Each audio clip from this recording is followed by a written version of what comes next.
Good morning everyone. എല്ലാവർക്കും നമ്മുടെ പുതിയൊരു ക്ലാസ്സിലേക്ക് സ്വാഗതം. ഇന്ന് നമ്മൾ പറയാൻ പോകുന്നത് ചമ്പാരൻ സത്യാഗ്രഹത്തെക്കുറിച്ചാണ്. ചമ്പാരൻ സത്യാഗ്രഹം എന്ന് പറയുമ്പോൾ ഒരുപാട് പ്രത്യേകതകളുണ്ട്. കാരണം ഗാന്ധിജി അദ്ദേഹം സൗത്ത് ആഫ്രിക്കയിൽ നിന്ന് മടങ്ങി ഇന്ത്യയിലെത്തിയ ശേഷം അദ്ദേഹം ഇന്ത്യയിൽ ചെയ്യുന്ന ഒരുപാട് മൂവ്മെൻറ്റുകളുണ്ട്. ഒരുപാട് സത്യാഗ്രഹങ്ങളും ഒരുപാട് പോരാട്ടങ്ങളുമുണ്ട്, അഹിംസയുടെ പോരാട്ടങ്ങൾ. അദ്ദേഹം നടത്തുന്ന ആ ഒരു നീണ്ട പോരാട്ടങ്ങളുടെ തുടക്കം എന്നോണം നമുക്ക് എന്ത് ചെയ്യാൻ കഴിയും? ചമ്പാരൻ സത്യാഗ്രഹം കാണാൻ കഴിയും. 1917 ചമ്പാരൻ സത്യാഗ്രഹക്ക് തുടക്കമിടുന്നത്. അതായത് ചമ്പാരൻ എന്ന് പറയുന്നത് ബീഹാറിലുള്ള ഒരു ചെറിയ പ്രദേശമാണ് ചമ്പാരൻ എന്ന് പറയുന്നത്. ഈ ചമ്പാരനിലുള്ള ആളുകൾ അവരുടെ ജീവിതം മുന്നോട്ട് കൊണ്ടുപോയിട്ടുള്ളത് കരിമ്പ് മറ്റു ഉൽപ്പന്നങ്ങളൊക്കെ കൃഷി ചെയ്തിട്ടാണ്. ഇങ്ങനെ ഈ ഒരു ജീവിതം മുന്നോട്ട് പോയിക്കൊണ്ടിരിക്കെ അവർക്കിടയിലേക്ക് നമുക്കറിയാം ബ്രിട്ടീഷുകാർ വ്യവസായവൽക്കരണത്തിൻ്റെ ഭാഗമായി അന്ന് കൂടുതൽ ആവശ്യമായിട്ടുണ്ടായിരുന്നു ഇൻഡിഗോ, നീലം എന്ന് പറയും. അതായത് വസ്ത്രങ്ങളിലൊക്കെ നിറം പൂശാൻ വേണ്ടിയിട്ട് നമ്മൾ ഉപയോഗിക്കുന്ന ഒരു വസ്തുവായിരുന്നു ഇൻഡിഗോ, നീലം എന്ന് പറയുന്നത്. ഈ നീലം എന്ന് പറയുന്ന ആ ഒരു വസ്തുവിന് വേണ്ടിയിട്ട്, കൃഷി ചെയ്യാൻ വേണ്ടിയിട്ട് ആ ചമ്പാരനിലുള്ള ആളുകളെ നിർബന്ധിപ്പിച്ചു. നിലവിലുള്ള ഭൂമിയുടെ 15% നിർബന്ധമായിട്ടും ഈ ഒരു നീലം കൃഷി ചെയ്യാൻ വേണ്ടി ഉപയോഗിക്കണമെന്ന് കർഷകരെ ഇംഗ്ലീഷുകാർ നിർബന്ധിപ്പിച്ചു. ഈ കൃഷിയിൽ നിന്ന് ഇംഗ്ലീഷുകാർ വലിയ രീതിയിലുള്ള ലാഭം ഉണ്ടാക്കിയെങ്കിലും ഇതിന് കർഷകർക്ക് ഉപകാരപ്പെട്ടില്ല. അങ്ങനെ കർഷകരുടെ ജീവിതം പൂർണ്ണമായും ദുരിതത്തിലായി എന്നുള്ളതാണ്. ഈ ഒരു സമ്പ്രദായത്തെയാണ് നമ്മൾ ചരിത്രത്തിൽ തിൻ കാത്തിയ സമ്പ്രദായം എന്ന് അറിയപ്പെടുന്നത്. അതിലൂടെ ഈ ഒരു സമ്പ്രദായം ഇങ്ങനെ നിലനിൽക്കണമല്ലോ, അതിനെ നിയന്ത്രിക്കാനും അതിനെ മുന്നോട്ട് കൊണ്ടുപോകാനും ബ്രിട്ടീഷുകാർ പല രീതിയിലുള്ള കാര്യങ്ങൾ ഉപയോഗിച്ചിട്ടുണ്ടായിരുന്നു. അതിൻ്റെ ഭാഗമായിട്ടാണ് കൊളോണിയൽ ഭരണകൂടത്തിൻ്റെ ഭാഗമായി ഇന്ത്യയിലുണ്ടായിരുന്ന ബ്രിട്ടീഷ് ഭൂ ഉടമകളെ ഇതിൻ്റെ പേരിൽ കർഷകരെ ഒരുപാട് ആക്രമിച്ചു.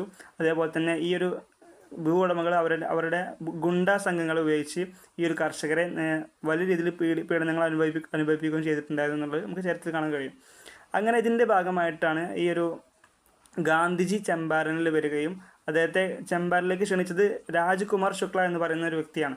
അങ്ങനെ അദ്ദേഹം ഗാന്ധിജിയെ നേരിട്ട് കണ്ട് കാര്യങ്ങൾ ബോധിപ്പിച്ച് അങ്ങനെ ചമ്പാരനിലേക്ക് എത്തി. ഗാന്ധിജി ചമ്പാരനിലെ അവസ്ഥകളും മറ്റു കാര്യങ്ങളൊക്കെ നോക്കി മനസ്സിലാക്കി അദ്ദേഹം ചെയ്തു അദ്ദേഹത്തിൻ്റെ ആദ്യത്തെ മൂവ്മെൻ്റ് ആയിട്ടുള്ള ചമ്പാരൻ സത്യാഗ്രഹക്ക് തുടക്കം കുറിച്ചു. അതിൻ്റെ ഭാഗമായിട്ട് അദ്ദേഹം ചമ്പാരനിലുള്ള കുറച്ച് ആളുകളെ ഒരുമിച്ച് കൂട്ടി ഒരു ടീമിനെ നിർമ്മിച്ച് അവിടുത്തെ അവസ്ഥകൾ, നിലവിലുള്ള ഈ ഒരു ചമ്പാരൻ സംഭവത്തെക്കുറിച്ച്, ഈ നീലം കൃഷി അതുമായി ബന്ധപ്പെട്ട മറ്റു കാര്യങ്ങളെ പൂർണ്ണമായും പഠിച്ച് മനസ്സിലാക്കാൻ വേണ്ടിയിട്ട് അദ്ദേഹം കുറച്ച് വളണ്ടിയർമാരെ നിയമിച്ച് പഠനം നടത്തി. അതിൻ്റെ ഭാഗമായിട്ട് അദ്ദേഹം പറഞ്ഞു, ഒരു രീതിയിലും എന്ത് ചെയ്യരുത്, അക്രമാസക്തമായിട്ടുള്ള പ്രവർത്തനങ്ങൾ നമ്മുടെ ഭാഗത്തു നിന്ന് ഉണ്ടാവരുത്. കാരണം പൂർണ്ണമായിട്ടും സമാധാനത്തിൻ്റെ പാതയിൽ മാത്രമേ ഈ ഒരു സമരത്തെ നമുക്ക് മുന്നോട്ട് കൊണ്ടുപോകാൻ കഴിയുള്ളൂ എന്ന് ഗാന്ധിജി നിർബന്ധമായി ശഠിച്ചു എന്നുള്ളതാണ്.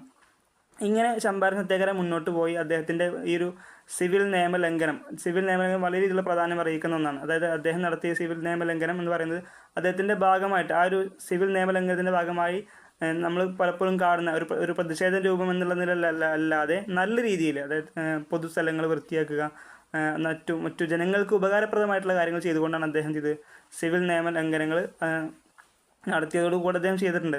ഇതിൻ്റെ ഭാഗമായിട്ട് തന്നെ ഈ ഒരു സമൂഹത്തിൽ ആളുകൾക്കിടയിൽ ഒരു പൊതുബോധം, അതായത് ഈ ഒരു ബ്രിട്ടീഷുകാർക്കെതിരെ സമാധാനത്തിൻ്റെ പാതയിൽ മുന്നോട്ട് പ്രതിഷേധിക്കാൻ പ്രേരിപ്പിച്ച ഗാന്ധിജി ബ്രിട്ടീഷുകാരെ അറസ്റ്റ് ചെയ്ത് ജയിലടച്ചു. ഇതിൻ്റെ ഭാഗമായിട്ട് ഈ ഒരു ഗാന്ധിജി അടച്ചതിൻ്റെ പ്രതിഷേധം എന്നോണം ചമ്പാരനിലെ ആളുകൾ പോലീസ് സ്റ്റേഷനിൽ വളയുകയും അദ്ദേഹത്തെ വിട്ടു നൽകാൻ വേണ്ടിയിട്ട് ആവശ്യപ്പെടുകയും, അങ്ങനെ ഗാന്ധിജിയുടെ നിർബന്ധമായ ജയിലിൽ നിന്ന് വിട്ടുകടന്ന് അദ്ദേഹം തീർച്ചയായിട്ടും അദ്ദേഹം മുന്നോട്ട് വെച്ചിട്ടുള്ള ഈ ഒരു വാദങ്ങൾ, അതായത് കർഷകർക്ക് അവരുടേതായിട്ടുള്ള കൃത്യമായിട്ടുള്ള ലാഭം അവർക്ക് കിട്ടണമെന്നുള്ളത് നിർബന്ധം പിടിച്ച് അങ്ങനെ ആ ഒരു കർഷകർക്ക് അവരുടേതായിട്ടുള്ള നീതി നേടിക്കൊടുക്കുന്ന ഒരു മൂവ്മെൻ്റ് ആയിരുന്നു ചമ്പാരൻ സത്യാഗ്രഹം എന്നുള്ളത് നമ്മൾ മനസ്സിലാക്കുക. Okay, thank you.